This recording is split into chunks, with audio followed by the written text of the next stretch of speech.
Be aware also of beauty around you. And the more present you are, perceiving in this clear, non-judgmental way, the more you will see beauty and aliveness around you that before you had ignored because you were always going somewhere else, or your attention was so absorbed by thinking that you were only sufficiently aware, peripherally aware of your surroundings, just preventing you from bumping into things, but otherwise totally in your head, thinking about your problems. So you get out of that into presence, and so the balance comes into your life. So make it a practice to perceive things in that state of alert presence. And another little very helpful, perhaps it is a kind of technique to enable you to be present, is, as I call it, to feel the aliveness inside your body. That sounds perhaps a little strange if you haven't heard this before. What do you mean, feel the aliveness in your body? Well, for those of you who have not had a glimpse of that yet, I suggest the following little practice right now. If you hold your, let's say your right or your left hand, just hold it and close your eyes for a moment. And so your hand is kind of just floating there. Close your eyes for a moment and ask yourself, without opening my eyes, without moving my hand, and without touching anything, is there any way I can know whether my right hand is still there? So you're not moving your hand, you're not touching anything, you're not looking at it because your eyes are closed. Is there any way you can know whether, it's a weird question, that's true, but it gets you somewhere. Is there any way you can know whether your right hand is still there? How can you know that without looking or moving your hand or touching anything? Okay, let's see now. Is your right hand still there? And now you will notice you can feel it. You can feel it. You can feel its presence from the inside. At first it's very subtle, and then you feel it more strongly. And if you now open your eyes, you will notice that you can still feel your right hand, even though other perceptions have come in. You're looking again. But even as you're looking, you can still feel the aliveness inside your hand. That takes some of your attention away from continuous thinking. I would now recommend that you expand that a little, and even without closing your eyes now, see if you can feel the energy in both your hands at the same time. Or if you like, close your eyes for a few seconds, and then you might notice it gets a little stronger, that feeling. Undoubtedly, your hands are alive. There is an aliveness in there. Of course there is, because that's what keeps the body going. If that aliveness leaves, the molecules and atoms that make up your hand would very quickly depart. They would not be together anymore, and that would be the end of your body. So what holds your body together, there is an energy there that is the organizing principle behind the physical form of the body. It's invisible, and scientists haven't found it yet. Because the only way you can find it is not by looking outside, but by introspection, by looking within. So you can sense the energy in your hands. That's okay, that's good. That takes some of your attention away from thinking and brings you a little bit more into the present moment. And then you might want to experience, if I can feel my hands, perhaps I can also feel the energy in my feet. So your attention goes, you direct your attention there, it goes there. Are my feet still there? Yes, perhaps not as strong a feeling as the hands, but yes, you can feel your feet too. So initially you can just play around with that a little bit and hold that attention for a couple of minutes in your feet and your hands and feet. See if you can feel your feet and your hands simultaneously, like now.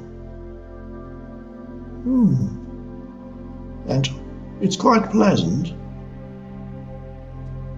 And you may notice right now, as you're aware of the energy in your feet and your hands, and you keep your attention there isn't that much attention left for thinking. So this is where the state of alert presence opens up. And then you may notice a little bit the rest of the body. Also you begin to feel, not as strongly as the hands or feet, but you begin to feel that a sense of aliveness pervades your entire body. And that is a lovely meditation in itself. A wonderful time to practice it, for example, is at night before going to sleep. You lie on your bed, on your back, stretch out your hands flat on your back, and instead of thinking about your problems or about all the obnoxious people in your life, you take your attention into the energy field of the body and feel the aliveness. You always usually start with the hands, then gradually bring in other parts, the arms. And as I speak now, I hope that you can verify in your own experience right now what it is I'm talking about, which is feeling the aliveness in your body. And then at night you can do it beautifully and actually enjoy feeling alive. It is joyful to feel that your body is being pervaded by this energy, which is not separate from who you are, which is who you are, which is consciousness. The organizing principle behind the hundreds and thousands of functions that keep the body alive, that need to be coordinated every second, that is of such vast complexity that even now, with all the advances we've made in science, we only understand a tiny fraction of how the body actually works. There is an expression of vast intelligence behind it. That is the organizing principle behind the body. And so to get in touch with that deeper intelligence is a wonderful thing. And then you realize when you enter the state of presence, you become present with your entire body.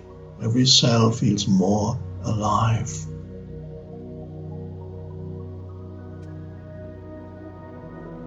And you become still. You might have noticed that when you really feel the inner body, as I call it, you're not thinking anymore. You're just present. And the more you access being just present, it's almost paradoxical, the more effective, creative, powerful your thinking becomes when you do think. And the less negative and destructive, self-destructive your thinking becomes.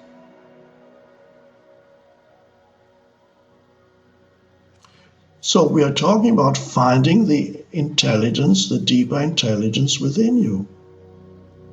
You don't want to always having to go to some other source for the really important answers in your life.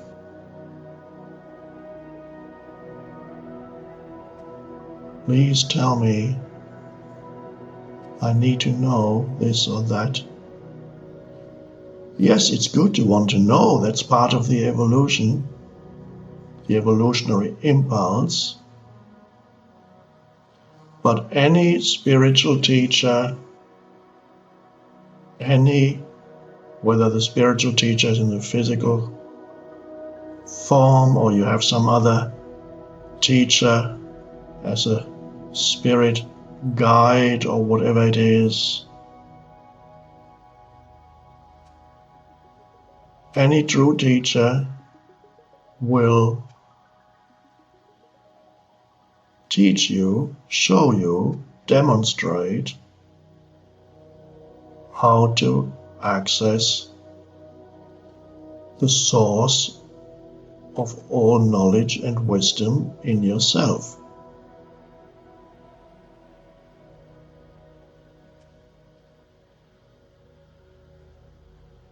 So that's what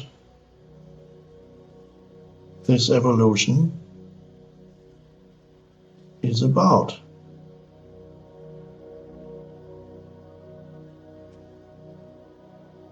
Let's see if you can still feel yourself right now as that alive presence. Your entire body is this being. And it's not a question of necessarily either being or doing, although sometimes it's good to just be,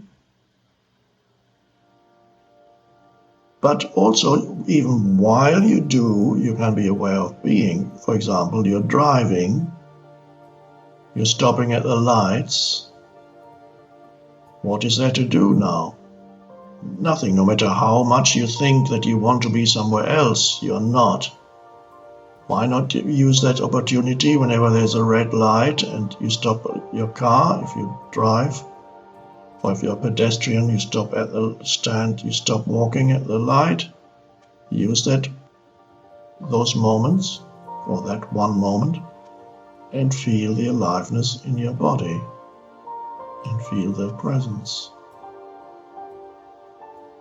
Whenever you're waiting for something, and it's amazing how much time we actually spend waiting. Oh, but I read the other day that they figured out in the average person's life who drives between the age of 20 and 70 or whatever, that person spends several days of his or her life waiting in the car at the red light. If you add it all up, it makes up several days of this person's life. And then you have many other occasions when you wait for the elevator. Why not use all these waiting times? You wait in line at the supermarket, you wait in line at the airport. Instead of complaining in your head that you would rather not be waiting, or how inefficient these people are, and this creates negative emotion, doesn't make your life more pleasant. Instead of that, just be aware of the aliveness in your body and bring your attention into just this moment. Be comfortable with this moment.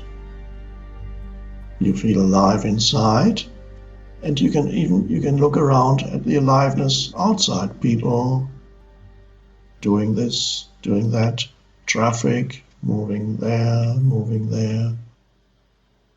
and you can actually enjoy the world. It's miraculous.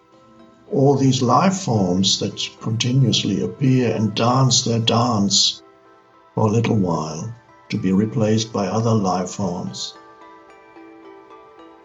But it's all the expression of one underlying consciousness, one life, taking on many forms. But your true identity is that one life. Life is one. But there's no need to believe that, because then it's only just another belief, which you can say, oh no, somebody else is not one. Okay, so it's not a belief. When you get still and present, without losing alertness, in fact gaining more alertness, then you are in touch with the oneness, the one.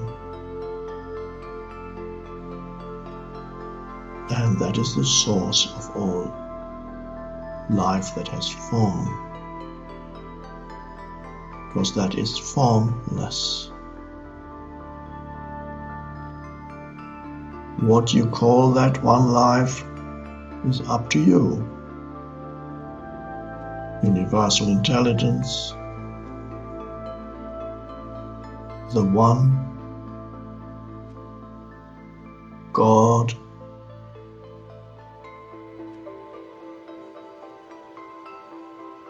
or as the Buddha called it, emptiness,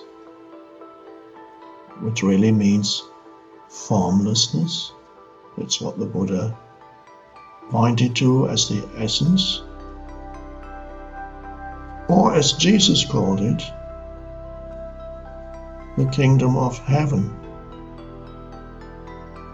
The same as Buddhist term emptiness. Heaven is vast spaciousness. In many languages, heaven and sky are the same word. Vast spaciousness. Formless, one life. That's who you are. Really, this is all about knowing yourself. That's the journey you are on. It's the journey to yourself. It's a journey without distance.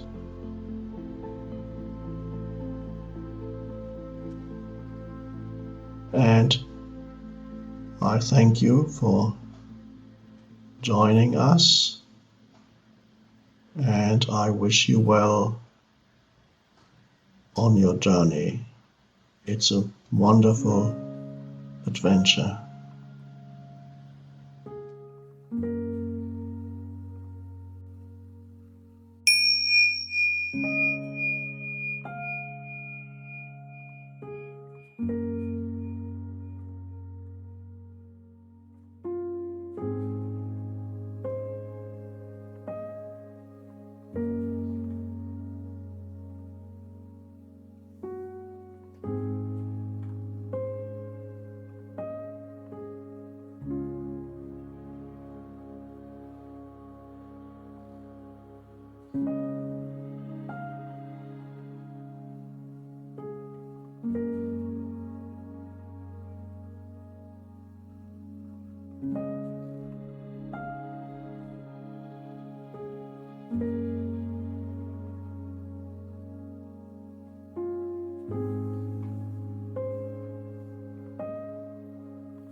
Welcome to our live meditation.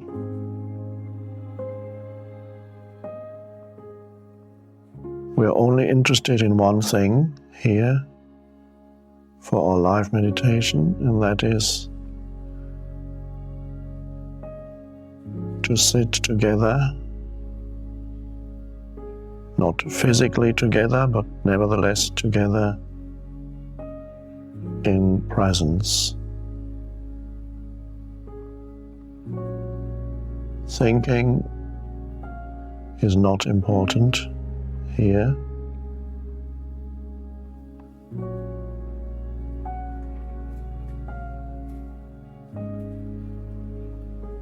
As much as possible,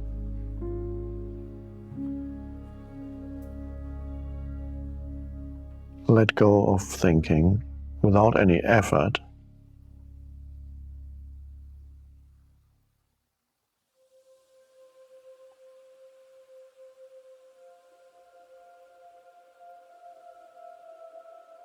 And realize that you are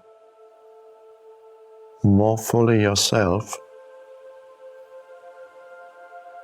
when you're not thinking.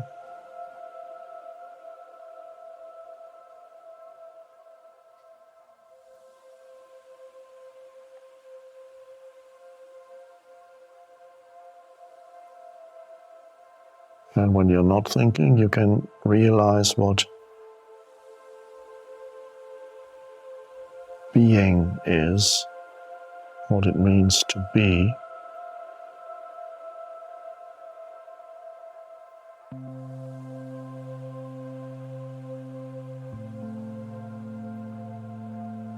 And you can sense the being that you are, which can be expressed as the first person singular of the verb to be, I am.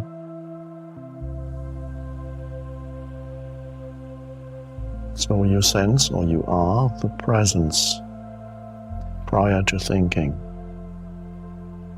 the clear space of presence. That's why we're here. To be that, to realize that we are that.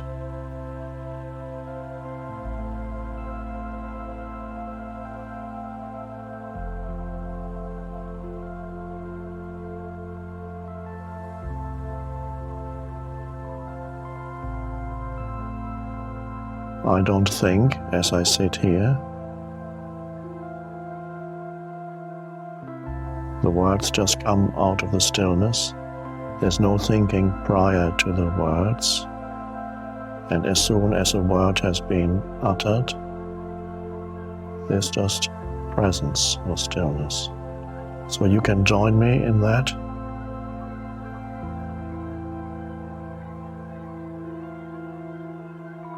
As I don't need to think, you don't need to think right now. Just be present.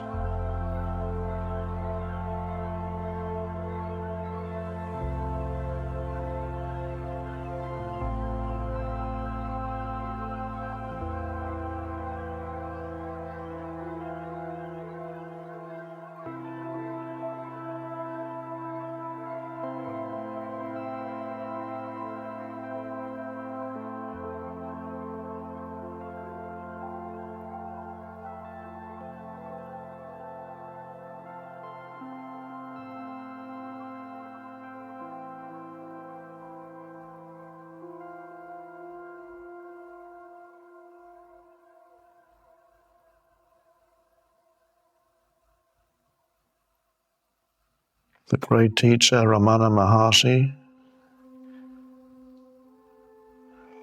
who taught during the first half of the 20th century in India, was once asked by a visitor to his ashram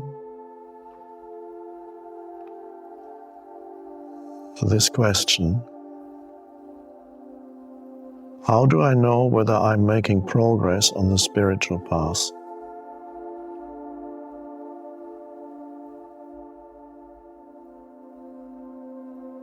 And he said,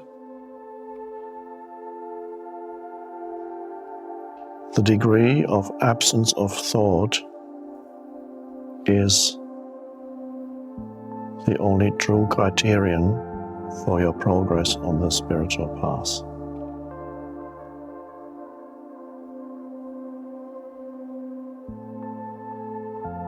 The extent, in other words, to which you are free of thought in daily life.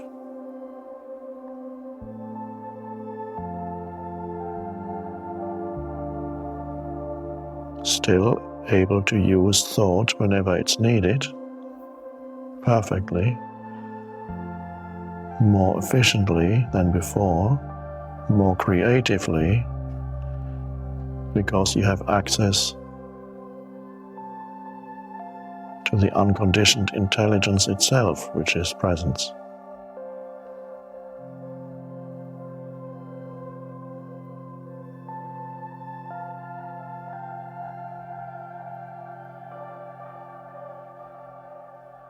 How long you can sit in meditation, formal meditation, is not a good criterion for progress on the spiritual path, but to what extent presence comes into your daily life.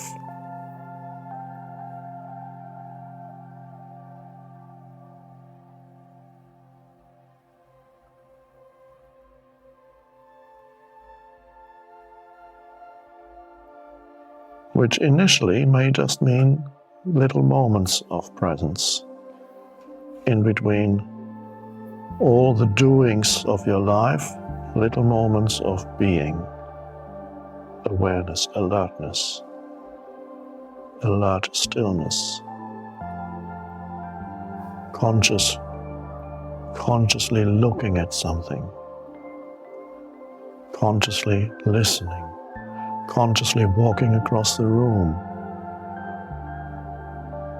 consciously washing your hands,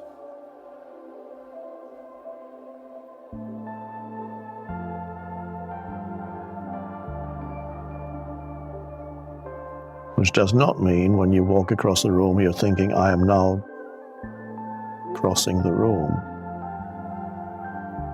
When you look at something, I'm now looking at that tree, that you're not present yet. It can be an intermediate step, but the actual presence is when there's no background commentary.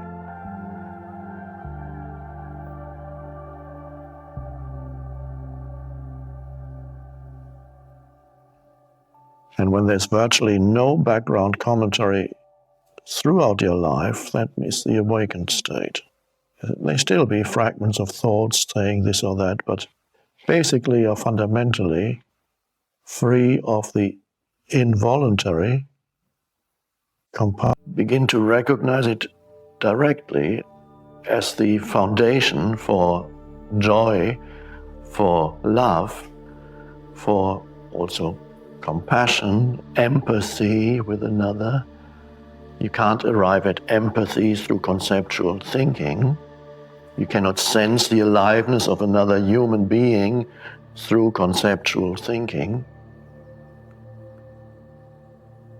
But only thinking needs to subside for a moment, and then the sense of separation that's created by continuous thinking disappears in that moment.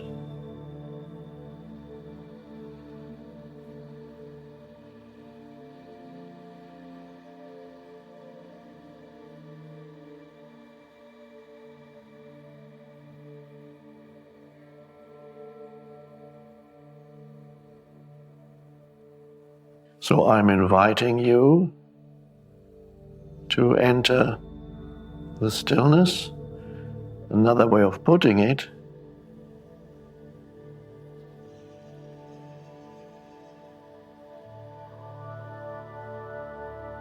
I'm inviting you to stop thinking without falling asleep. That's one way, but that's not the way here.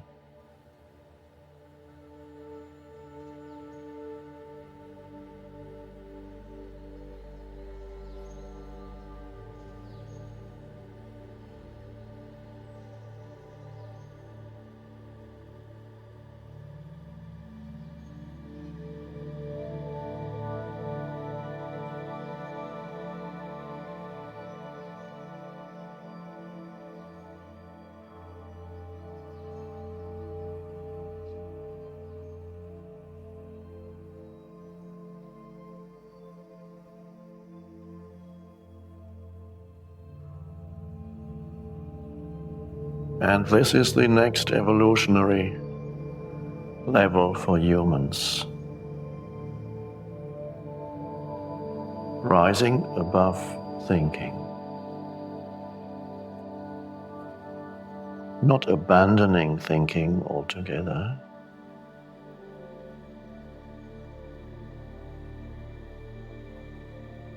Transcending thinking. Thinking can still operate. Much more powerfully, by the way.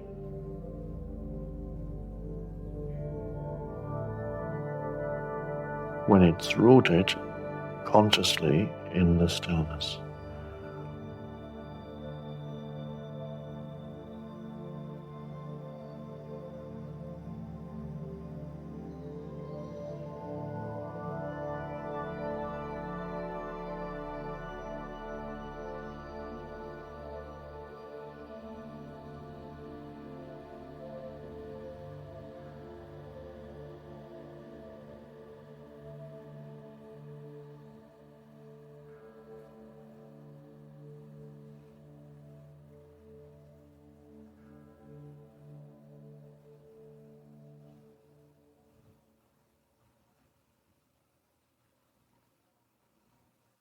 Now, if you're still thinking, this becomes boring or uncomfortable.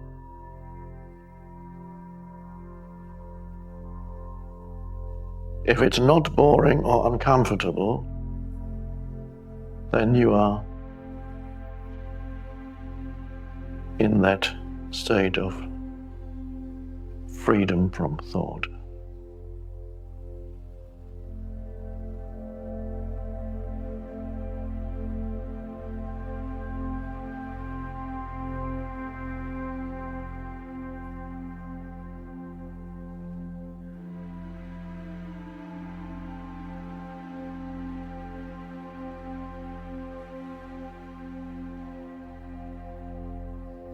You may sense your presence, so to speak, the presence that you are, the essence of you. Sense it as a whole body realization. Just a sense of presence throughout the body as you sit here.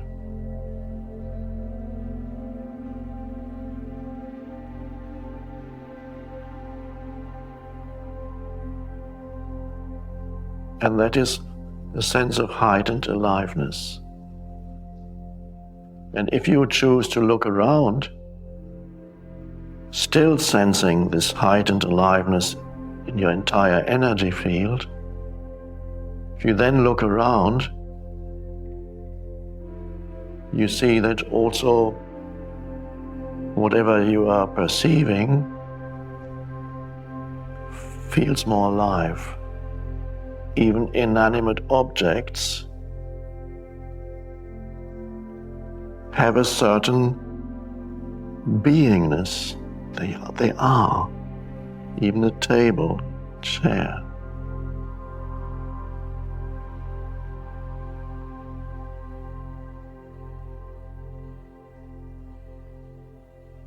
Even there is some life.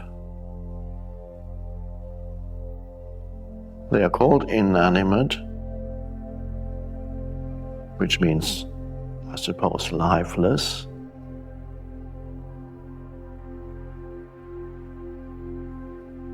But if you looked more deeply into the molecular structure of the chair or the table, you would see intense aliveness and intense movement.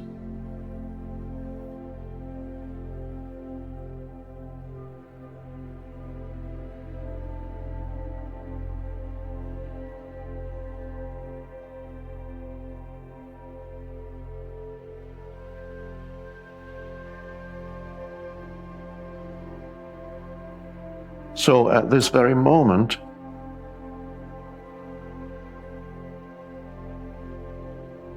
The universe, we could say,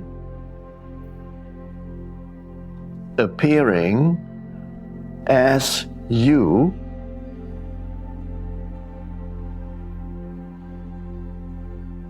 experiences itself. Of course, that's the truth. You're not separate from the universe.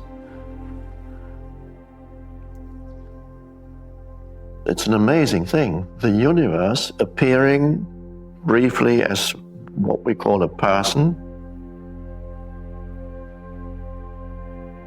a cell within the totality, experiencing itself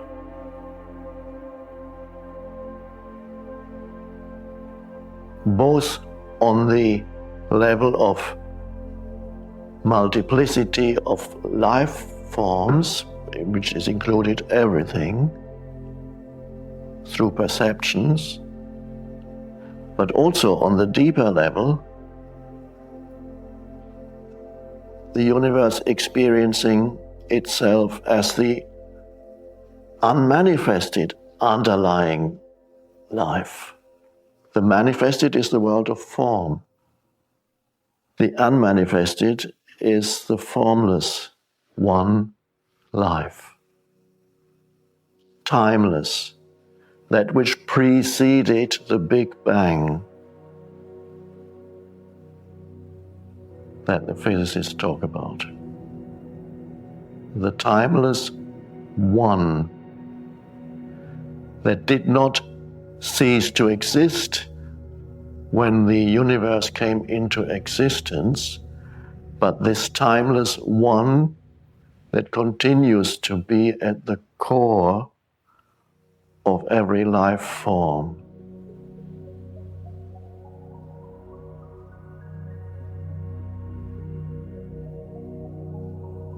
That which gave birth to the universe did not cease to exist by giving birth to the universe. Exist is the wrong word because it doesn't exist. Because exist means to stand out. Is out, Latin.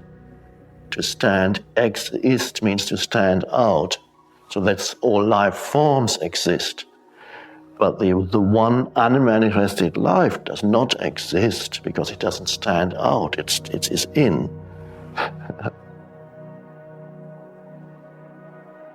It is, you could say. It's being, but not existence. No, everything that exists has being.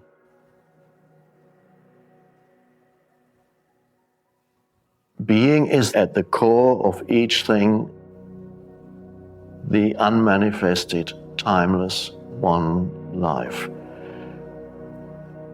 Don't think about this. I'm not using this so that you conceptually arrive at some conclusion, but for you to experience within yourself that this one timeless, unmanifested life that precedes the Big Bang is the very cause of who you are.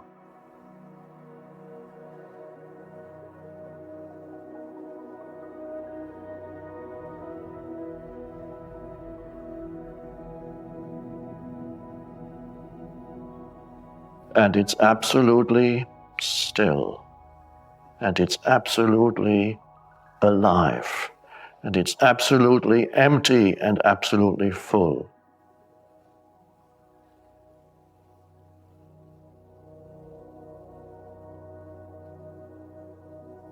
And it's you. It's I, the one I, appearing as many I's and U's.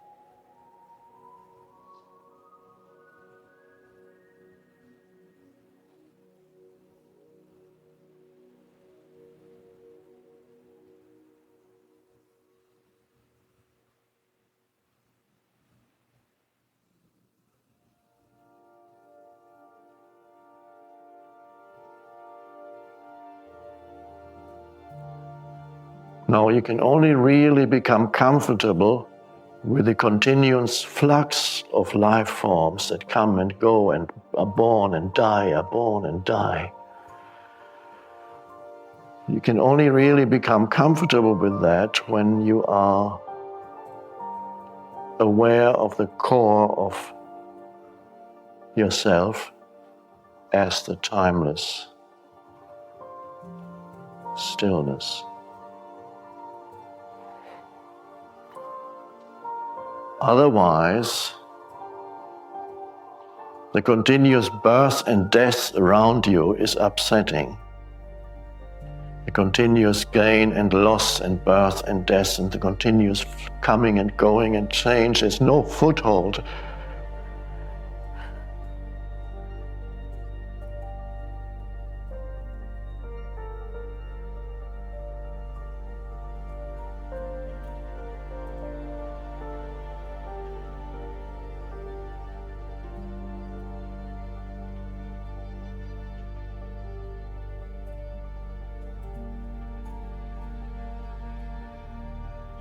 And we have the two dimensions expressed beautifully in very ancient Greek philosophy. I may have mentioned before. Heraclitus says, you cannot step into the same river twice because of this continuous flux. It's not this, it's different water. It's Pantare is the Greek. Everything flows. Everything is subject to continuous change and metamorphosis, everything around you. He said that's the basis of his philosophy, 500 BC. And then came another philosopher, Parmenides, I believe, who said, nothing ever changes. It's all an illusion.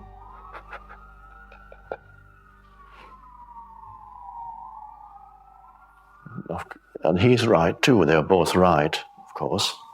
Heraclitus talks about the manifested world, and Parmenides talks about the unmanifested one life. What the Buddha, I don't know whether the Buddha actually used that term, but I think he probably did. Or whether it comes as a later, sometimes hard to tell in Buddhism scriptures whether they go as far back as the actual Buddha teaching. The unborn is a Buddhist term, meaning that which is prior to existence, the timeless one, the unborn within you. So the wonderful thing is the heart of the universe, this vast, incomprehensible thing that you see the tiniest fraction of when you look at the stars at night. What you see is a tiny, tiny fraction of what's there. And even that's not just tiny because you only see a few thousand stars out of billions and billions and billions, but also tiny because of the limitations of what your senses can perceive.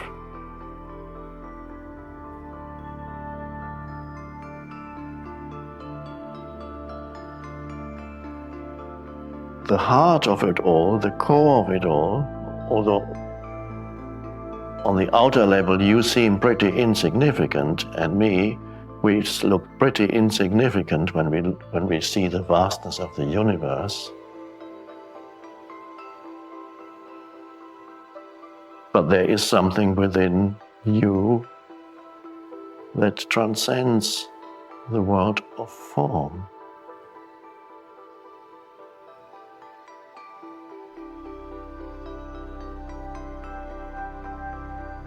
And that is why the secret of the universe is in you.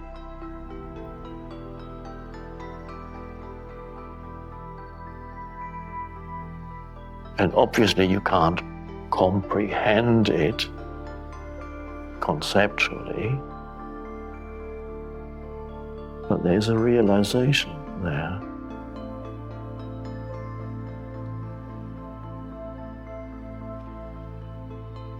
And it's only there that there's deep peace. That's the only place where you can find true peace.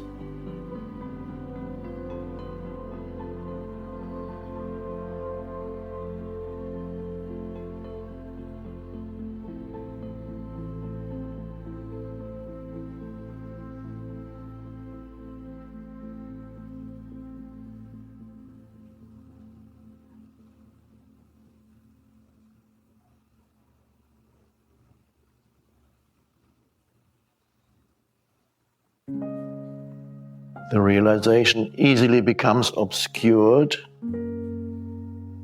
the moment you believe that you, the person, that you as the person are important.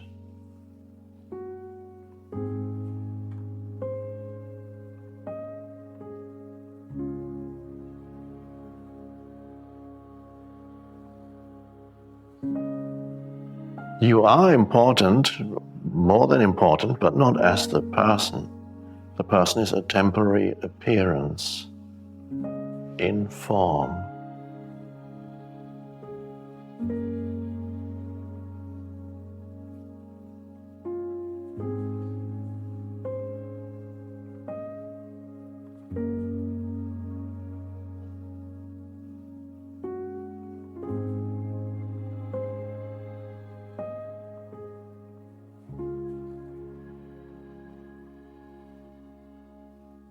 For example, you become important in your own eyes when you sit in judgment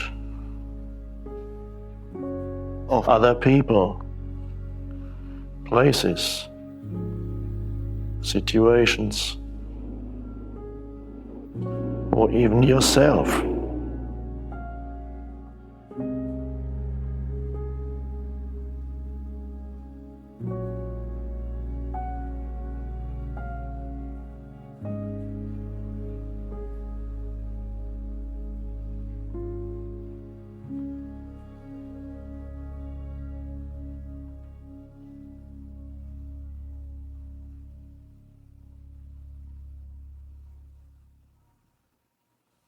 So to find the place of power within you, it's almost paradoxical.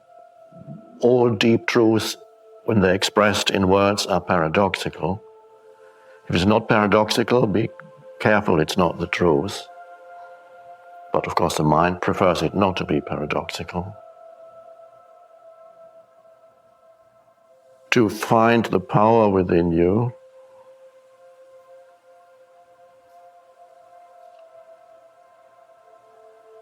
you need to realize your own nothingness.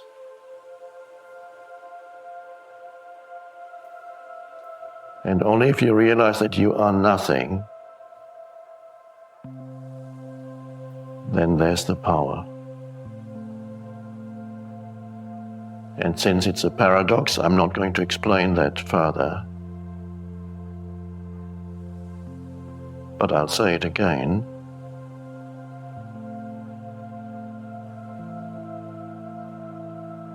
When you realize your own nothingness, then you realize the power at the core of your being.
And of course, that's the egoless state, the realization of one's own nothingness. That's the end of the ego, which does not mean that you go around declaring your own nothingness, because then you're somebody again who has attained nothingness.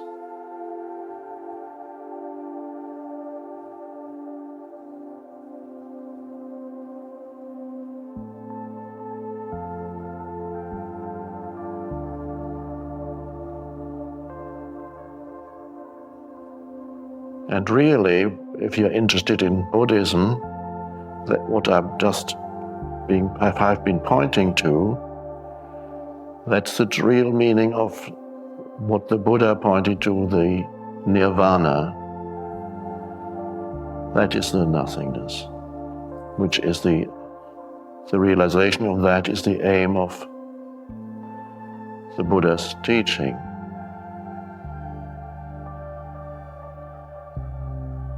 It's also the aim of the teaching of Jesus, although it's come down to us in a somewhat more distorted way. Because the people who were recording it didn't quite get it, and yet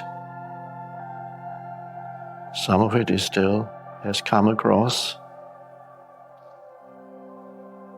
in such statements as deny thyself, misunderstood mostly. Deny thyself means recognize your own nothingness. Recognize the illusion of what you thought was the self, me.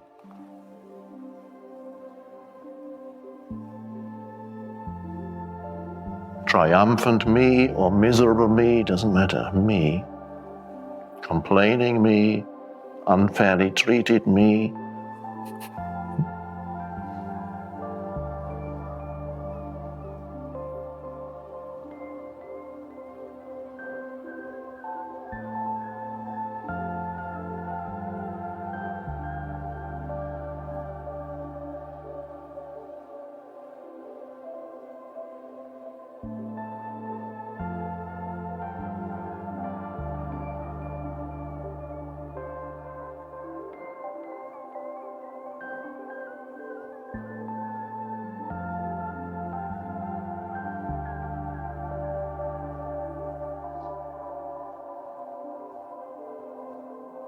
So, as we sit here in just that simple, still presence,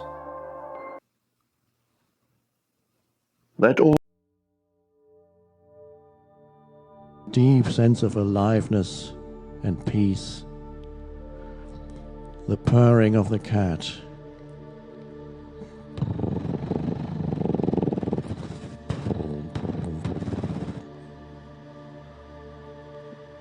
the cat is in touch with something very beautiful when it purrs. It's a sense of delight in being alive, bliss. And humans can have that also, and I'm not talking about a superficial feeling of, oh, isn't that great?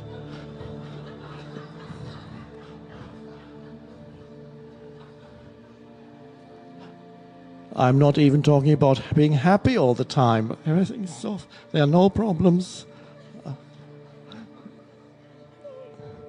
And it's not pretending. It's not saying, oh no. No, it's deeper than that. The possibility of living from a deeper place than the stream of thinking. And from there comes whatever you need on the level, the external level, even in your future, comes out of that. If you are connected with that inner any word that we use is a limitation, of course, of it. That's why in India, just to get some approximation of what this is, they use 3 words and string them together as if it were one to describe the state of connectedness with being.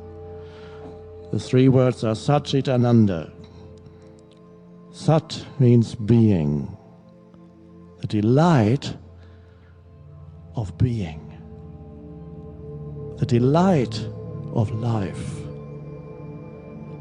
which nature has. But when we look at nature, we always see the struggle for survival. Yes, that also exists on the level of form, but there's also the delight in life that everything in nature, every animal and every plant still has. And I have observed birds, other animals, and I see how they delight in doing. They're not continuously fighting or looking for food. Yes, also, they're also looking for food. There are many times when they're simply delighted. When the eagle soars from where I live, I sometimes observe eagles high overhead. Their wings stretched out, they hardly ever move. They use the air so skillfully that they don't need to make any effort. They can be for 20 minutes without ever moving their wings and just go. And they are not looking for food. I looked at them. They're not looking for anything. They're in a state of delight. Just watching.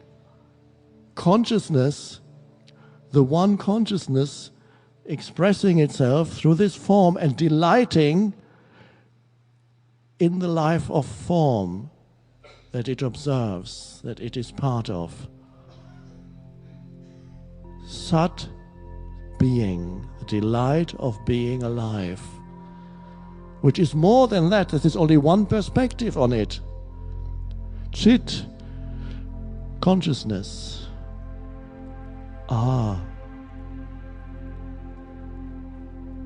To know yourself not as thought,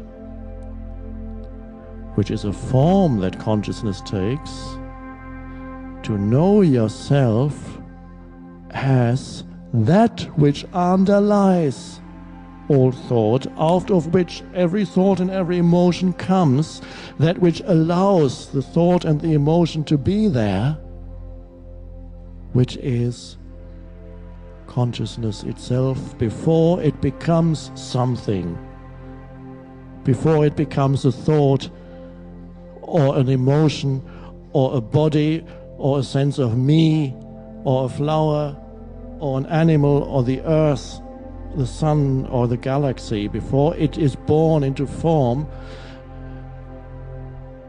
the moment prior to what scientists call the Big Bang, which is the birth of form, of the universe, before the birth of form, scientists are puzzled. They cannot work out, okay, it all started with the Big Bang. Now, but what was there before that? If there was nothing, where did it all come from? If you start thinking about it, you will soon go mad.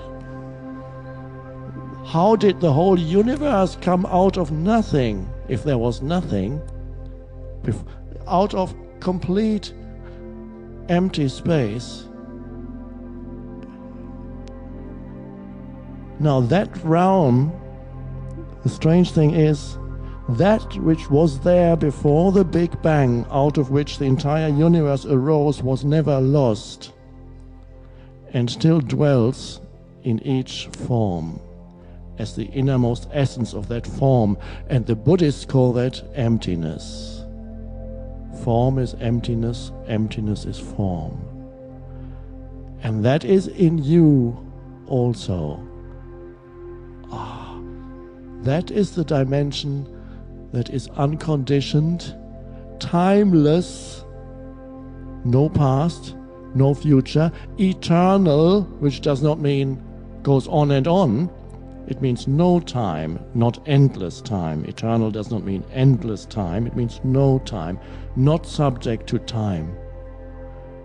Consciousness itself.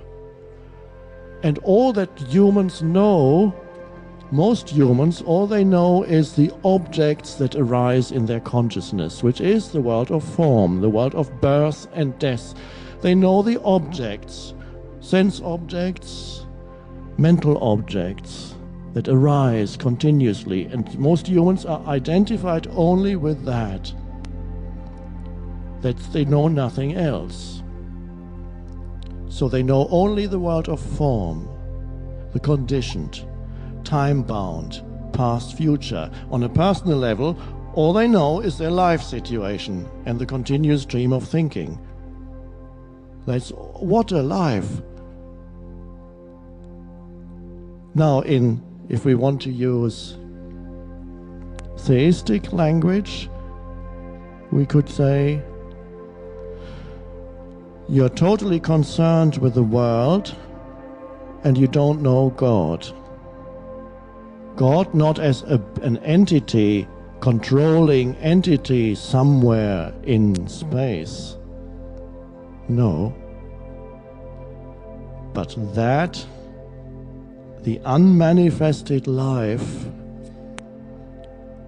out of which the entire world of manifestation arises. The unmanifested that contains everything in a state of oneness.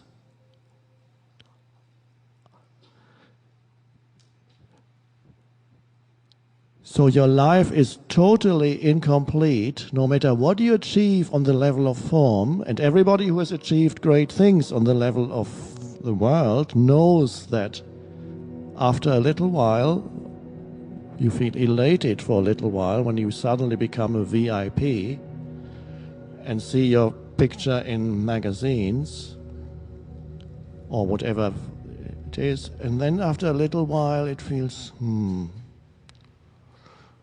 the same old things come creeping back. Not enough, fear, I might lose it, what do they think? My reputation, the stock market, what's going to happen to me? And deep down they know that all their achievements are going to leave them unless they leave them first. It's either the question of I leave the stock market, which means I die before it all collapses, or it collapses while I'm still alive. In either case, it's all going to leave. Oh my God. And the famous actor or actress knows that deep down that my appearance isn't going to last, and eventually they won't want to see me anymore. Oh. So whatever you achieve on the level of form cannot satisfy for long. The not enough remains. The sense of insufficiency remains. So you forgot something. You forgot an entire half of life, one could almost say. You've got the manifested half. This is only a temporary way of putting it. Don't get attached to it. There's the manifested half, and you entirely neglected the unmanifested. You paid all your attention to the world, but nothing to God. And don't get attached to that, please. Another way of putting it, you could say, if in this room, you see all the objects in this room, the people, the ceiling, the lights, and so on, and the objects absorb your attention, this and that, oh, look at that, and that, and that, and that, and then the walls and the ceiling, and you don't realize that the essence of this room is actually not the walls and the ceiling and whatever is in the room, but the space itself. Without the space, it would be useless. There wouldn't be enough space to sit here. So when people describe the room, they would usually just describe the appearance of the ceiling, the walls, and so on, perhaps give you the measurements. Forget to mention the space completely, because they are not aware of it. That the very essence they didn't mention. This room is worthless if you just put together the objects in the room.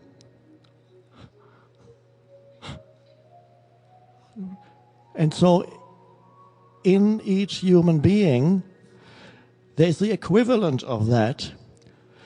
There are the objects that make up your consciousness, all the thought movements and the emotions. They're born and they die. They're born and they die. Like.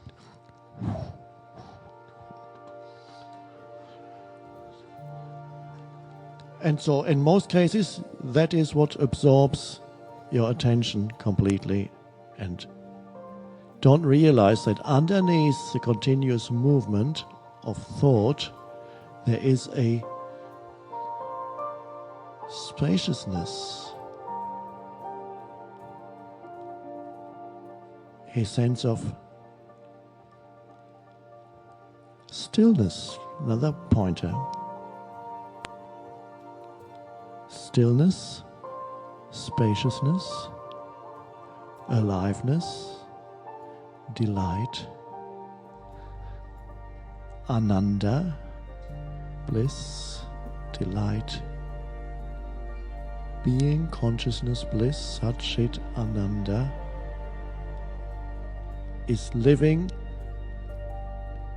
in connectedness with that. More than that, knowing yourself as that, not as something that arises in you and takes form. You are the infinite space. The entry point into that is always the present moment. The point of entry into that dimension in yourself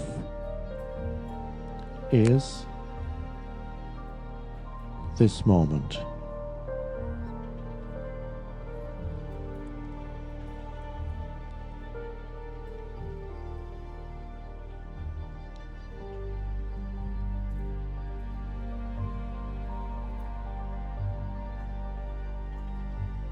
Now, to be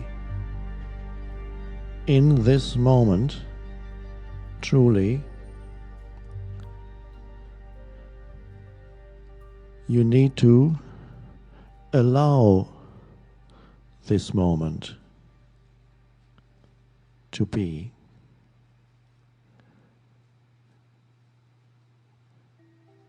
And that's for most humans an unusual thing to do, because most people live in such a way, and you have to be aware of it if it happens in you. They live in such a way as if, and what I'm saying now you can immediately recognize as a form of insanity. They live in such a way as if the present moment were an obstacle that they need to overcome.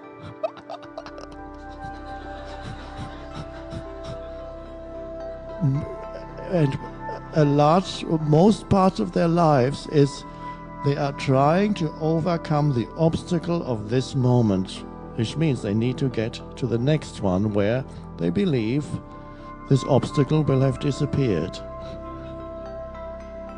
The next moment, which of course never arrives, because your entire life can only ever be this moment, which then remains a continuous obstacle that you need to get beyond, but never get beyond.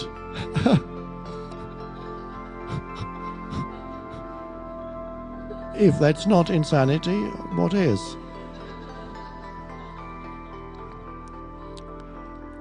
But it's normal. So we don't need to be good at mathematics, which I'm not. to then find the equation normal equals insane. Maybe a little bit extreme, but ultimately true. If normal were not insane, human history would be very different from the way it is. If normal were not insane, what you would hear on the news would be different from what you hear every day on the news. Well,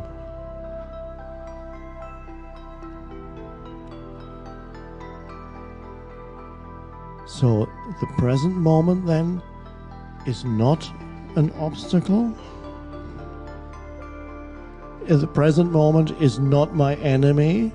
Another way of putting it. I don't want this. This shouldn't be happening. I don't want to be here. I don't want to have to deal with this. Why isn't it? Why are we still waiting here? When is it going to happen? What's the next thing you have to do? Have you done that? Why haven't you done that? Come, the next thing, and the next thing. Go into families, see how they talk to their children. They're almost breathless because they're always running after the next thing, and they're telling their children to do the same thing. Okay, now deal with, have you done that? Come on, do it.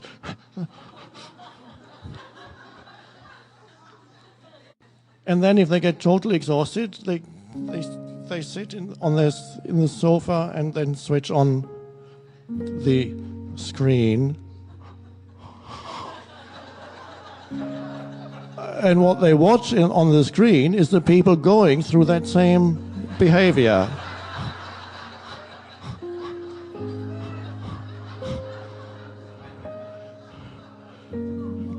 But for a moment it feels good because it sends you into a kind of semi-trance-like state because they have their problems and they're not mine.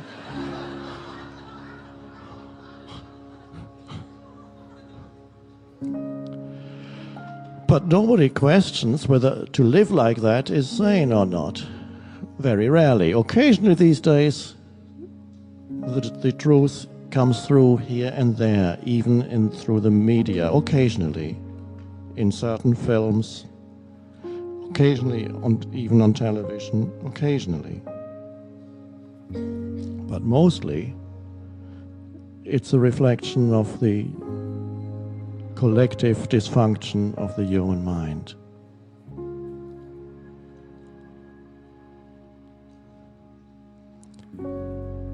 So this moment, this is the theme of our retreat. Throughout the retreat, and the times when you're not here are as important as the times when you're here. And that's the only way of putting it, because no matter whether you sit here, whether you're walking from here to your room, or whether you're sitting in your room or in the dining hall, or amongst the beautiful trees, the trails, the lake, it's always now. I can guarantee and predict that no matter where you find yourself here, it will be this moment. Now, our retreat here is to find out, to be attentive, to be alert, in order to know what your relationship is, so to speak, with the present moment. While you're here, in the moment, what is your relationship to this moment? Are you embracing it, whatever form it takes? The forms change. A new person appears in front of you. The mouth opens, speaking happens. Then the person goes. Then steps happen. A tree is there, the beautiful colors. And the next thing comes. What is your relationship to this moment? Particularly, see if you can detect any way in which you avoid this moment, where you are ahead of the moment to some future moment. That could be when you're walking between here and your room, that mentally you're already in your room doing what you're going to do there. And you don't see while you walk this beautiful moment, the incredible beauty around you. You don't see it at that moment because you're already doing in your room what you're going to do there. Or even worse, you're thinking about what you will have to do when you get home, back to your life situation, and the dilemma and the problems.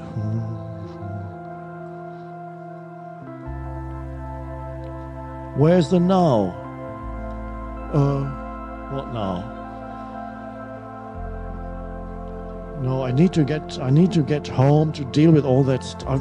What am I still doing here?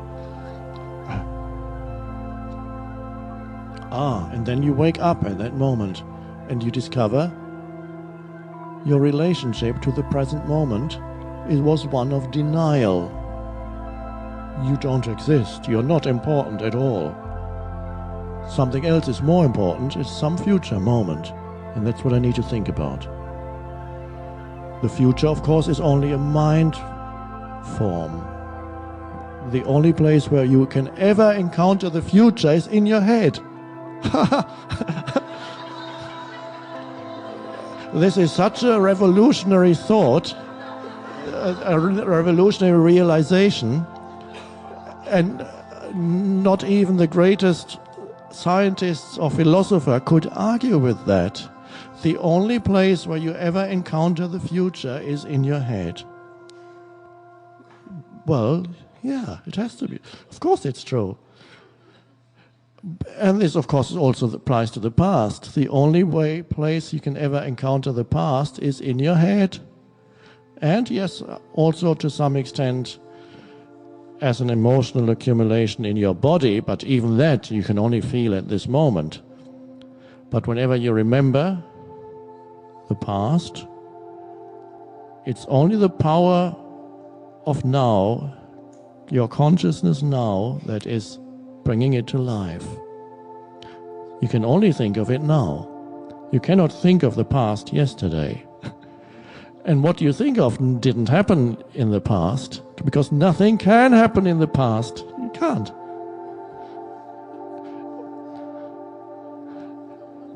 Now is the prerequisite for being, for life. There's no life apart from now. There cannot be. And now what this now is, we will go into deeper and deeper here. It's in you.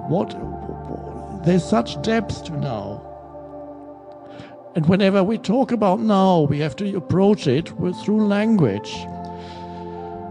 Through language which is based on time. Every word, every sentence.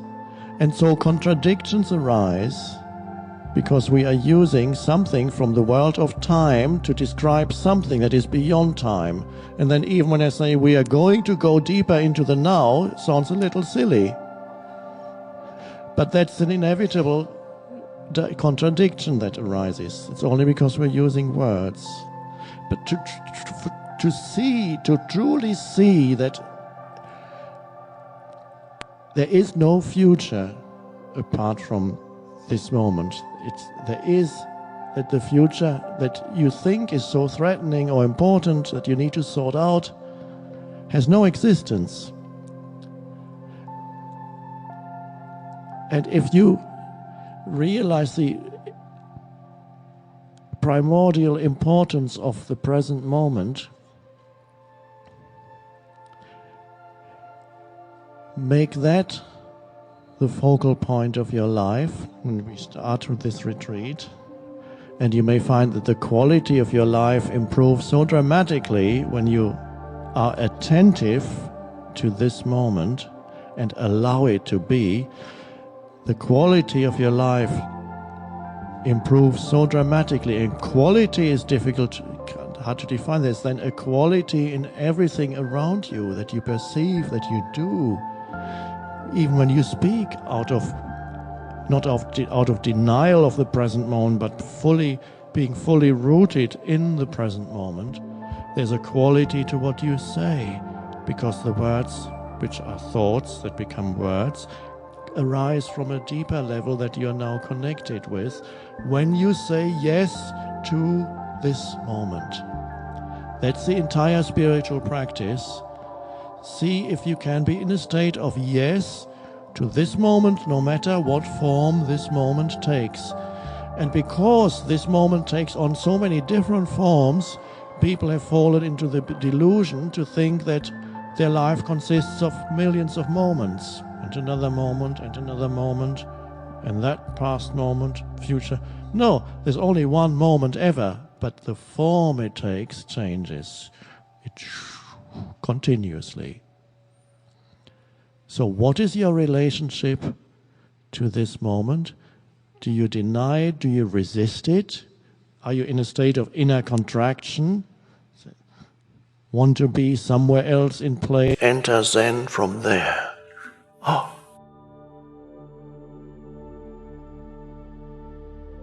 This is a practical, to show by means of practical example what that means, that alertness. Jesus talks about it too. He said, if you be so awake as if you were, he gives the parable of a servant waiting for the master. He doesn't know when the master comes. He may come in very silently. So you have to be alert. Don't go to sleep. Be alert and wait for the master. So the servant is sitting in that house.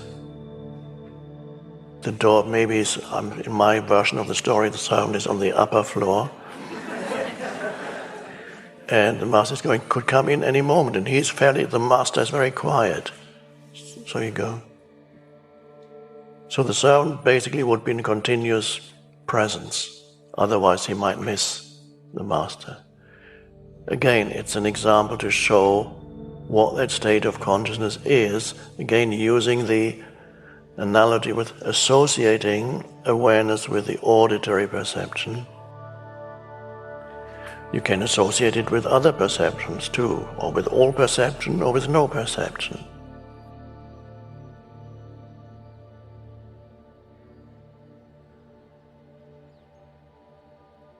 And there's no stress or strain in that alertness. There isn't a willfulness behind it. That's not it. You can't hold your breath and make yourself be more alert. I still can't hear the mountain stream. You have to.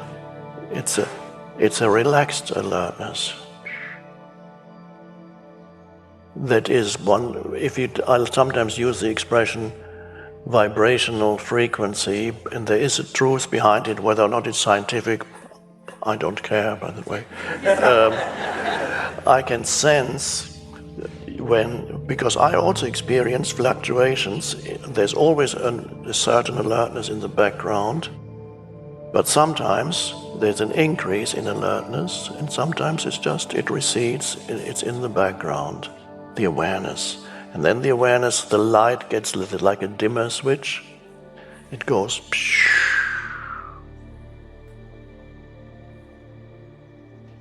and then it goes. It's still there, according to the situation.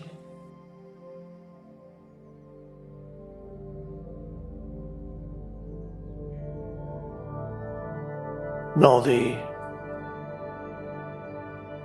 so-called enlightened state, which is the destiny of each human to reach, although many won't reach it in this lifetime, but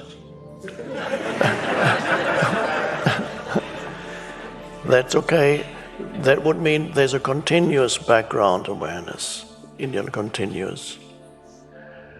And many of you already have it sporadically, and there may be some of you who already have it continuously in the background. And the only reason why you're here because it's enjoyable.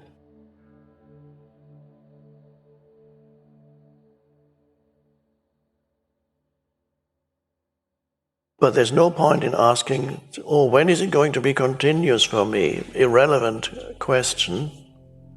The only true question is it there now? That's the only place where it can be, now. It's not, whether it's going to be there 10 minutes from now, who knows? Is it going to be there next week when I get home? Who knows? But when you get home, it's now. So the only relevant question is, am I aware now? And if you even remember to ask that question, which is a powerful pointer to awareness, very easily you can step from the question, which is still a thought. I call it a pointer. Certain thoughts are pointers that point beyond thought. So that says, am I aware now? It's a powerful pointer. And after that, yes, that can immediately bring you to that heightened alertness. Am I aware now? Let me just check. And that checking creates a rise in the vibrational frequency. You can feel that. And you can observe, you can learn to observe in people. It's not judgmental, it's a simple fact. You can look at a person and to some extent you can see what degree of awareness is there. There are many humans who might never have heard of any spiritual teaching who have some awareness in their life. They don't know what it is, but it's there. I don't like to be stopped and recognized in the street all the time, but it does happen a lot. And when it happens, it's lovely. So it's a paradox. I try to wear sometimes sunglasses and a baseball cap. A funny incident, I was in a supermarket and I was wearing dark sunglasses and a baseball cap and just looking at the shelves, and a man came up to me and said, "Hi Eckhart, may I shake your hands? Do people recognize you a lot?"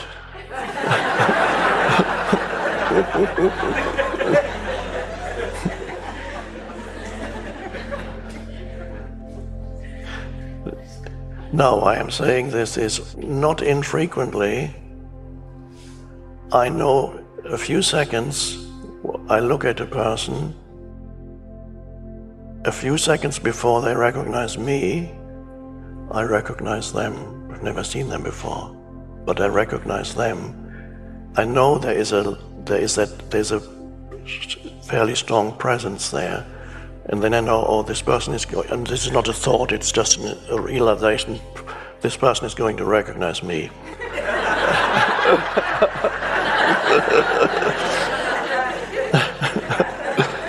And most of the time I'm right.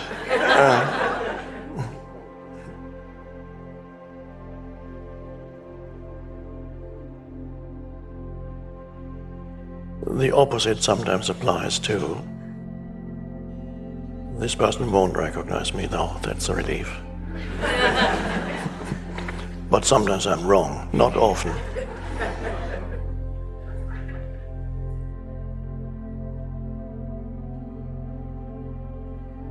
But you can observe that there are people who carry a very heavy burden of their own personality through their daily, and they are so burdened by this personality. That personality has such density that this completely obscures the essence of that person. Not that it isn't there, it's there, but it's so obscured. It's just behind these dense layers of mental, emotional layers of years and years of resistance, self-generated suffering, unnecessary problem-making. And so you get this absent look and the burdened look.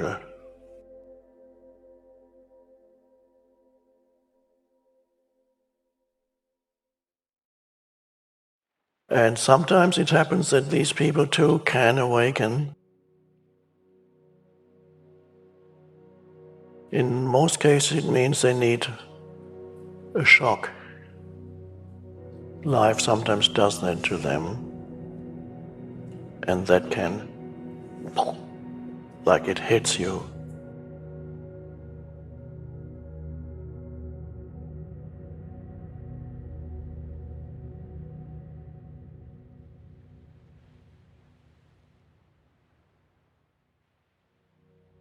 So, one way of putting it is, there's two of you.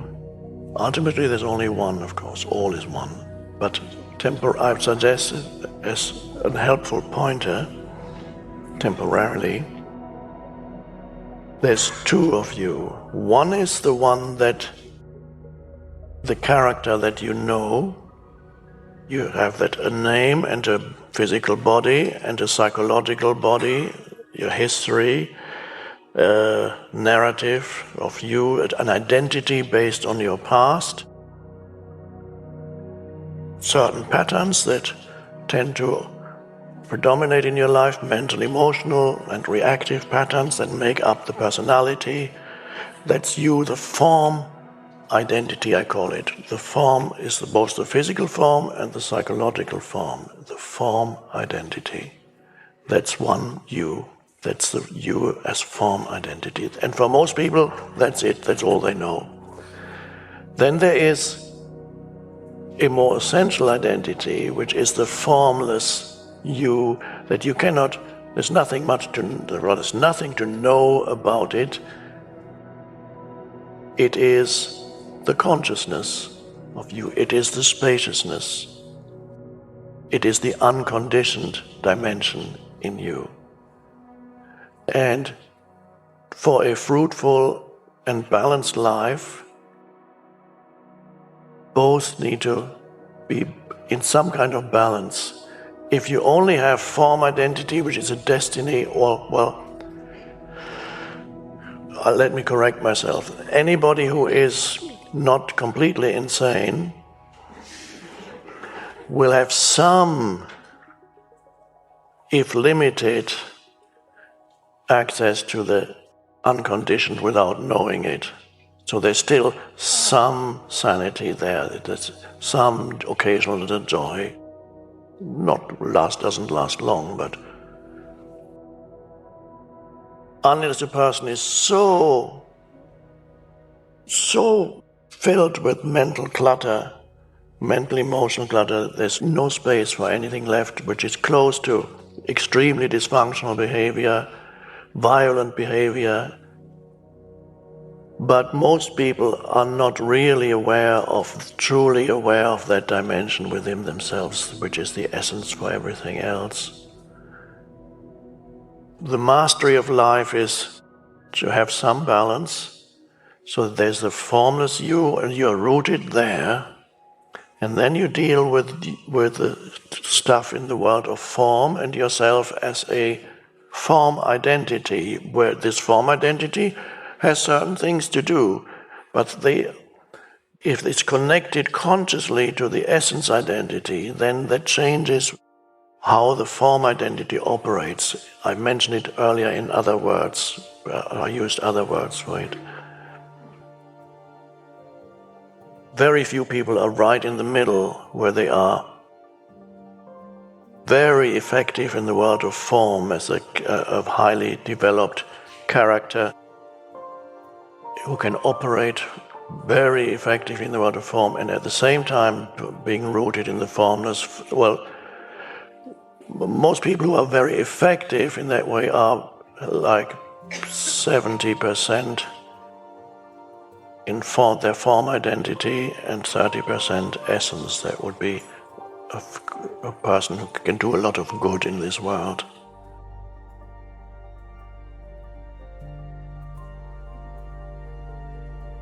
I'm more the other way. This doesn't seem to matter so much because I teach that dimension, so it doesn't matter. But I'm not all that effective in the world of form, in dealing with stuff in the world of form. In fact, a little bit dysfunctional quite often. And that is the destiny of some people who have one particular function in this world. And my function is to show the being dimension. So I'm 80% being and 80% essence identity and 20% form, which means often things don't get done on the level of form, or I need help. So a little bit unbalanced, but I'm happy with that. It happens to be my function to show that dimension to the world. That's why I need to be unbalanced. That's my excuse by believing.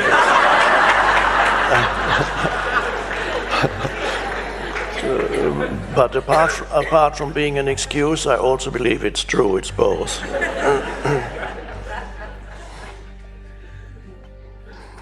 Erin is sitting in the front row and smiling. She knows that often her emails don't get answered for a long time. So you have to see where you are and what you resonate with. Are you more drawn to contemplative, the being, essence, or the more active, or somewhere in the middle, which is a good place to be? Oprah operates very well. I'm always amazed how incredibly effective she is and how much energy she puts out into this world to create and do and do. When I'm exhausted, she's still going on. And yet she's also rooted in being. So it's an amazing thing. I can't judge exactly the percentage, but now most humans in this world, especially if you go to big cities, go to Manhattan, go to the city of London, go to anywhere, in the big cities they are full of people who are lost in the doing dimension, in their form identity, and it looks a little bit crazy when you see it. But there is high energy there. There is a high energy. So when I walk through this Manhattan or London, I know it's a bit crazy, this running around. What are they all trying to do? And they're all in a hurry. And obviously they're all trying to get to the next moment. They're not rooted in this moment. But there is this high energy, this energy can be converted also into presence. And there are other places in the world where people hang around street corners. Sometimes they are tropical places, it's so hot you can't do much. And so you hang around, lethargic. And sometimes it seems, well, maybe it's easier for them to be present, but not necessarily, because there's a lower energy there. I have high hopes for the people in the big cities, that they are able to see, especially when things start going wrong for them. I've had several former stockbrokers and investment people who experienced a collapse, who suddenly went deeper. So for them, it's very hard for a Wall Street, big, successful guy, man or woman, from there to go into their essence identity, from this so much emphasis on form identity, is almost impossible without the intervening collapse of something that they had completely identified with. And then this high energy can suddenly manifest as presence. But something has to happen then first to demolish their form identity. And usually life looks after that anyway, sooner or later. And if they don't go into their essence identity and discover that dimension and become rooted in that dimension, then they are incredibly unhappy when there's a collapse of a highly developed form identity. For example, there was this Madoff banker who had all these scam. Many people lost all their savings through Mr. Madoff, who is now in a prison somewhere. And his sons, I think one quickly died of cancer after it all happened. The sons did not go to prison, although they were working in his company. And the other one committed suicide. Potentially, these two sons could have gone deeply into spiritual realization by losing their identity, by losing their money, losing their position in this world. It's an incredible opportunity. But unfortunately, probably nobody pointed it out to them.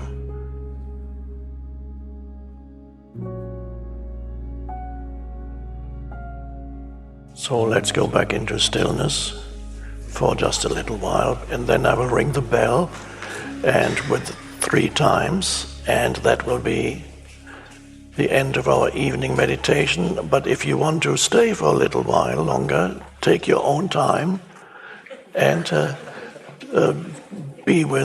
stay with it for a little bit longer if you feel like it.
Our program continues with session 3, rising above thinking in the unconditioned consciousness.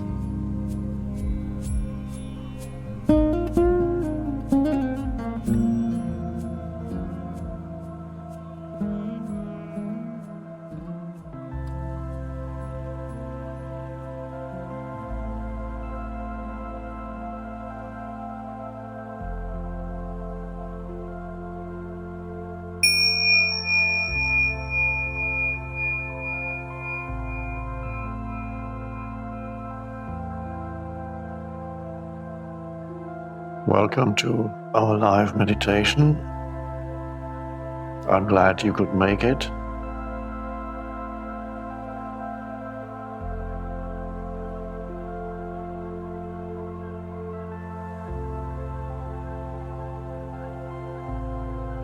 I trust you're okay with stillness.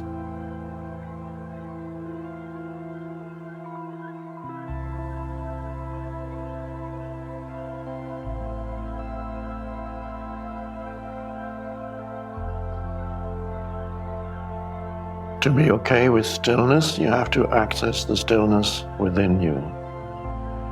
Otherwise, it gets uncomfortable.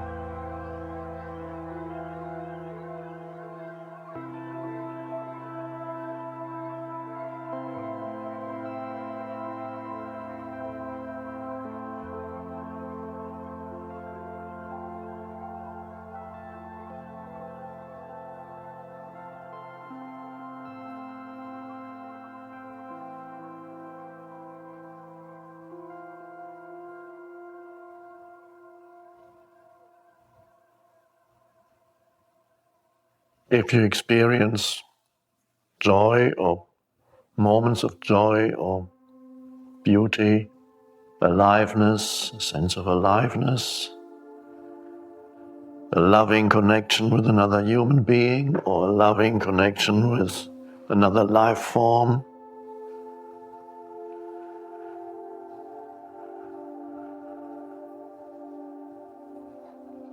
or if you have any creative idea in your life or anything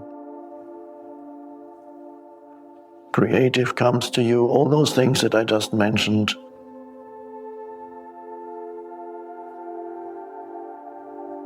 imply that you have some access already to the stillness inside you, because all those things, the joy, the sense of aliveness, the lovingness towards others, the creative impulse, the creative idea, all that comes from that dimension in you. Now, many humans have some access to that dimension. That's why they feel it's good to be alive. And for most humans, that access gets, for long periods of time, covered up again by excessive mind activity. And then it resurfaces again. It's not recognized usually directly for what it is. It is recognized indirectly. So you may be aware that suddenly you feel a sense of joy and aliveness. Or you look at another human being and you feel a deep sense of connection. So what happens there is that dimension arises. You don't recognize it directly, you recognize it as joy, you recognize it as a loving connection or loving kindness, or a creative impulse, or a sense of heightened aliveness, or the recognition of beauty. You look and, oh, isn't that beautiful? And in the looking and the recognition of the beauty, you may not realize that what underlies that which makes it possible, is that for a moment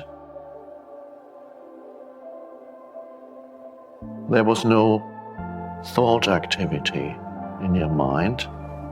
A space opened up, and that space, that is the stillness. And that is why you could recognize the beauty, or that is why you felt the connection with another human.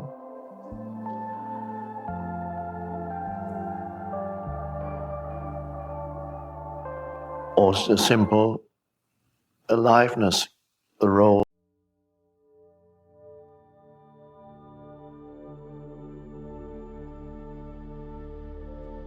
Even the false teacher, that's the beauty of it.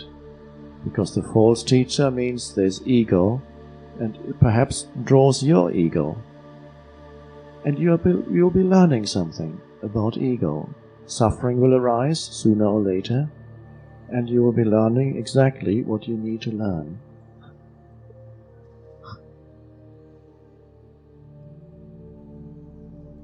So it would be futile to say to somebody, don't go to that teacher, that person feels drawn.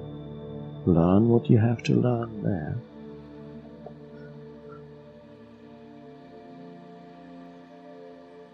And the same when spiritual teaching comes out as in the form of language and thought. There's a great difference between the ways in which it's being expressed verbally. And again, that differs. Even astrologically, it might have an influence. The Pisces may teach in a different way from a Leo. Basically, it's the same underneath it, but the form that the teaching takes.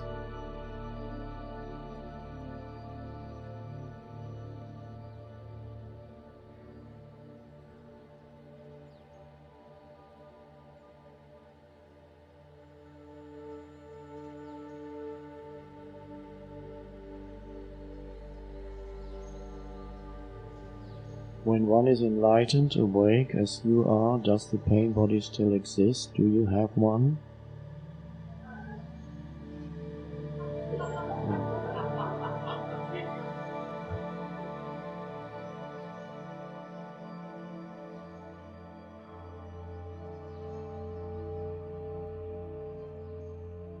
I don't seem to have one in here, but I can feel the human pain body.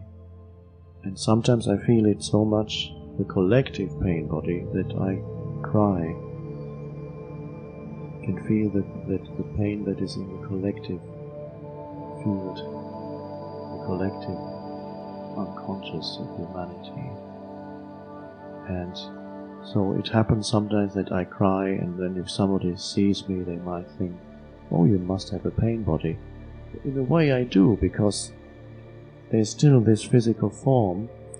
The physical form is linked to the planet and to all humans.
I've read your first book, The Power of Now, 6 times. That's not uncommon. Each time I go deeper with it, the book seems to vibrate with energy. Even when I first saw it in a bookstore a year ago and knew nothing about you. Period. Your second book, a condensed version of your first book, seems to lack energy. Will you write another book that vibrates, a book that reflects your teaching as it evolves?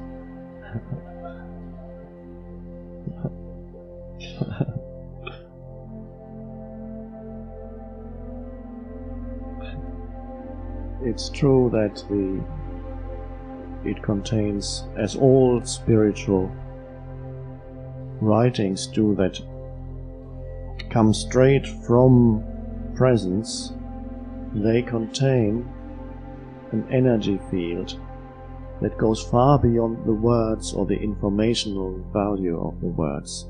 The value of the words as information may be valuable, but the function of a spiritual, truly spiritual text, as well as the function of spiritual discourse, verbal discourse, always goes far beyond the information that the words convey, because the words arise out of presence. They carry the energy frequency of presence. So they reach you, of course they go into your ears, then they go through the filter of the brain where the meaning is extracted from the words. It's decoded because it's only sounds that go into your ear. Then they're translated into nerve impulses. Then they reach your brain. Then the brain decodes the nerve impulses. And then, usually, that is the end of, you hear something, you've decoded it, and that's it. With spiritual discourse, the same thing happens. It is being decoded, and then it continues to work inside you, even after the meaning has been decoded, the energy moves in and awakens presence within you. It touches that which is beyond the conditioned mind, and that is the true power of spiritual teaching, which goes far beyond what the words mean. And that applies both in verbal teachings as in written teachings. In verbal teachings can be even more powerful, and I must admit I have no idea how it gets into the written word. I didn't do it as such, it just happens. How it happens is a mystery. How does it get? How is it possible? It's only words on a page, it's only symbols, and yet the text contains an energy field, and that is wonderful, and this is why people can read it many times, and that's the power of spiritual teaching. Everything else is only information. Now, most books you read, you buy in bookshops, even spiritual books, probably 90% are information based, and then there's 10% of books that contain power. If you read the words of Ramana Maharshi, you can see that they also contain power, spiritual power, and you can read them many times, and they're always fresh and new. And there are other books, ancient ones too, certain ancient texts. Now, it can happen in people who are totally identified with mind. They pay so much attention to the meaning of the words that the words reach the decoder in the brain and never go beyond it. The net is there that of thought that holds them is so strong. All they get is the information that the words convey, and it doesn't reach them. This doesn't apply to you, any one of you. It applies to people who have very dense mind structures. They would come and only listen intellectually or read from the point of view of the intellect, and then they might say, that was quite an interesting talk. He had quite a few ideas. I liked his ideas. Not bad.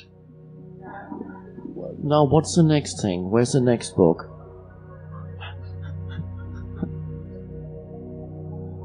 So it's beautiful when it works for you, and this is how it should. It is also helpful because once you can sense that, all you need to do is pick up a book, open, read half a page or 1 page or a few lines, and you will know whether this text carries power or not. And increasingly, you may not want to read, especially spiritual. Other things, information is useful. But spiritual books, you may not want to read any more spiritual books that simply give you more facts, stuff, even more signposts perhaps, but didn't come out of presence. And you can save a lot of money that way. Just go into a bookshop and then you put it back. Okay, I don't need this book. So am I going to write? I don't know about the selections from the book. Some people say it works well for them. Other people say it doesn't carry the same energy because it's not a unified whole. That varies from person to person. So if it works for you, fine. If it doesn't work for you, fine. Are you going to write another book that vibrates? A book that reflects your teaching as it evolves. It is true that the teaching evolves. It's already gone beyond what is in the book and continues to evolve. It is possible that after this long trip I may sit down and focus on writing again.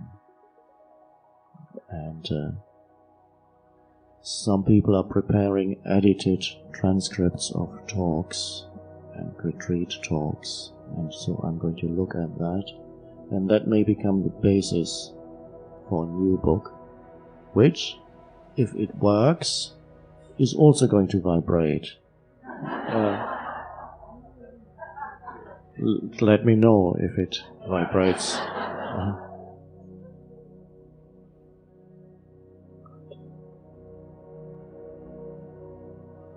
I have heard many stories of how people found the book, how the book came to them. Quite amazing. One could write a book about these different stories. And it is an energy field of its own, multiplied many, many times. And it gets into the strangest places all over the planet. Amazing.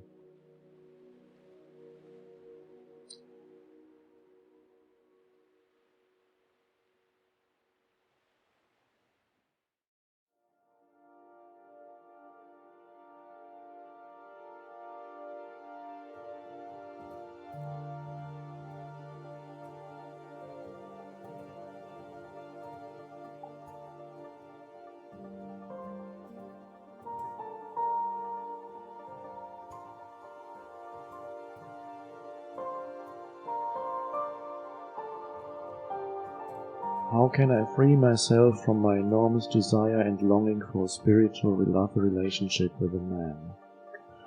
Although I do understand my desire for such a relationship, after 25 lonely and painful years of marriage, during which I could not give myself nor my ex-husband the love and acceptance that we were both longing for, I feel at the same time that this desire is the biggest trigger of my pain body.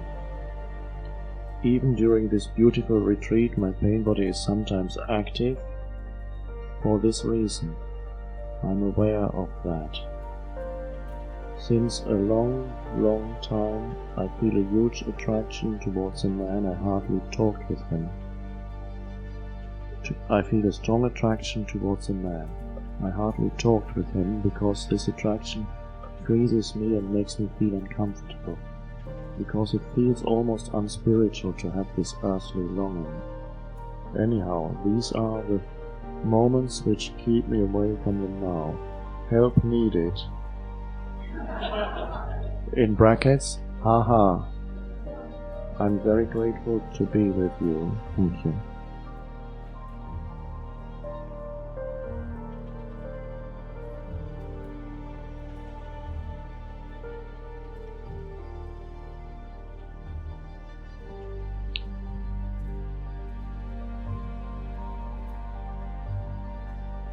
That longing is in everyone. And as I mentioned earlier, it's to do with being this incomplete form. And this form wants to unite with the other half to complete itself. So you, as this physical form, may never be quite free of that longing. But as you go beyond identification with the physical form and the psychological form of me, that longing becomes an almost peripheral manifestation in your life. No longer makes you unhappy if it is not fulfilled. The psychological me uses that longing as a substitute for surrender. The belief that through some relationship I can complete myself. That the psychological sense of self, which also is not complete. The physical is not complete because the physical is one half of the whole. The psychological is not complete because it can never be. In its essence, it exists in a state of lack, of not enough, of insufficiency, of needing to add more. And the one thing that the self, the psychological self, believes often will make me complete is the relationship with the partner, the ideal, the one. And that can keep you going, that search can keep you going for a long time, for the one human being who is going to complete me. On a physical, that pull remains. On the psychological, that longing for completeness is transcended, is gone beyond, as you no longer identify with the mental image of me, as you step out of identification with the mind-made self, which is always incomplete and will project its incompleteness in many cases onto that one thing that says, I would only, if I only had a partner, I would feel saved, totally myself, complete myself through him or through her. And if you should find a partner, for a while that may work, and then you find you cannot complete yourself through any form whatsoever.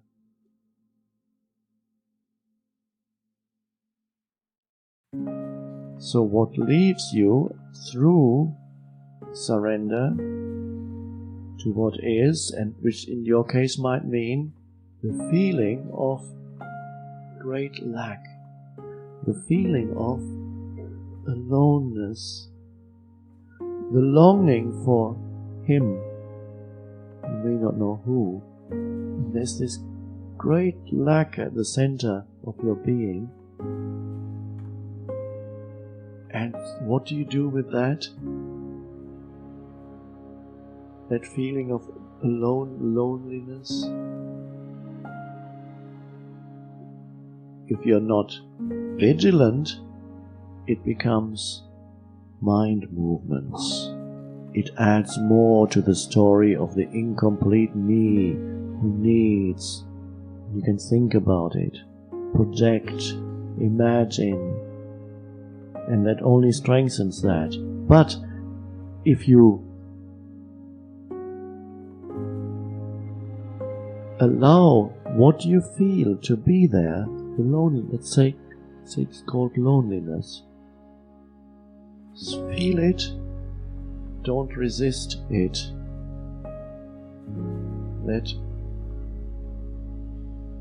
You may not even label it anymore. Simply be attentive. Look at it. No analysis. Just bringing presence to it. That feeling that you never wanted, that you want to get away from, that otherwise would continuously turn into thinking. Now, you're saying, there it is. It has a certain feeling quality to it. And you can give it so much attention that you're not even labeling it anymore as loneliness. Your attention that you give that feeling is just complete. And your acceptance of that feeling is complete because it is. No. It is the form that this moment takes. So you surrender into that. Say, all right. Embrace it. And see if it kills you. It won't. It's not going to kill you. It's not going to consume you, but it might consume the ego if you surrender into it. So, and then suddenly you will see it is turned into something else.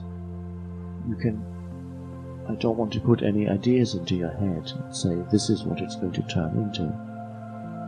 You surrender into that the longing becomes intense aliveness itself. The longing, if totally accepted, and that is even the longing for God, which says, I want God so much. On the other side of the longing, God is already hiding. It's a misinterpretation through the mind. It says, you don't have it. It's not here. And the beloved is on the other side of the loneliness. You suddenly experience a sense of completeness because you've surrendered totally into the feeling. And then you have gone beyond the psychological need for a relationship to complete you. There may still be a physical need on the level of physical body, on the level of sexuality or emotion, that if you're a man wanting close to you the female energy field, if you're a woman wanting the male energy field, this form may have that, but that is relatively minor. It's a very small movement. But deep down there's already such completion and completeness that that's a very minor surface movement of the form.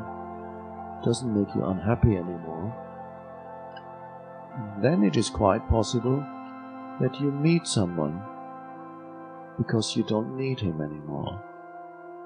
And then it is more likely that the relationship may work quite well because the need for this person to make you complete, which no human being could ever fulfill, it's an impossible task and an impossible demand.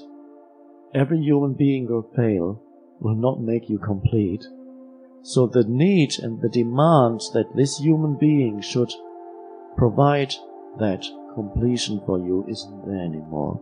And that is why it is likely that the relationship may work quite well when the need, the psychological, deep-seated psychological need is gone.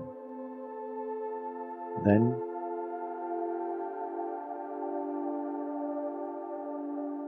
if it happens, you welcome the relationship.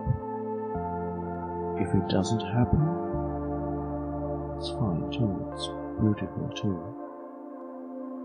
It's not everybody's destiny.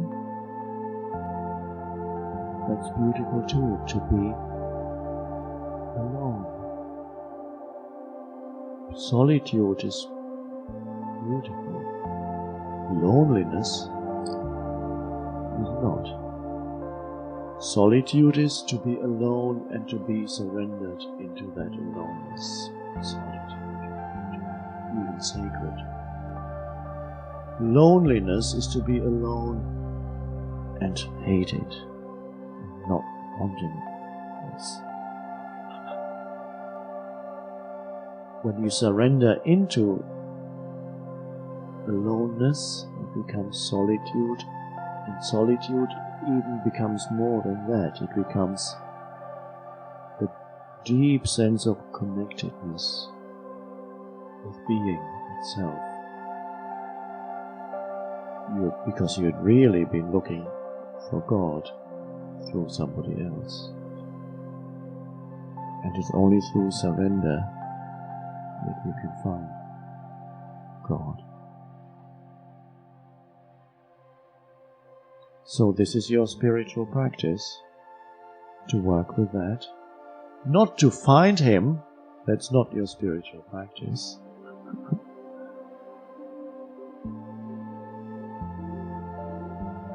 These are the moments which keep me away from the now, because that sense of incompleteness and lack still tends to become mind movements, so it keeps you away from now. But it doesn't have to be like that. The very feeling that you experience Let it bring you into the now. Give it attention. Embrace it. No need to run away from it. Be welcome. Loneliness. And turns into something else. Beautiful.